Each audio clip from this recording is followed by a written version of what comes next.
Mga kapuso, maulap at maulan pa rin sa ilang bahagi ng bansa kahit walang bagyo o sama ng panahon.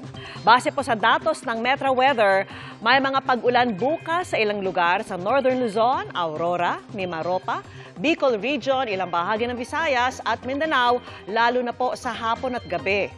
May matitinding ulan na posibleng magdulot ng baha o landslide. Gaya ng nangyari sa Coronadal City sa South Cotabato kung saan kabi-kabilang pagguho ang naitala. Kwento ng mga residente, posibleng lumambot ang lupa sa kanilang lugar dahil sa ilang araw na mga pag-uulan dulot ng thunderstorms. Sa inilabas namang heavy rainfall outlook ng Pag-asa, posibleng magpatuloy ang malalakas na buhos ng ulan dahil sa shear line sa Bicol Region, Romblon, Aklan, Biliran at Samar provinces.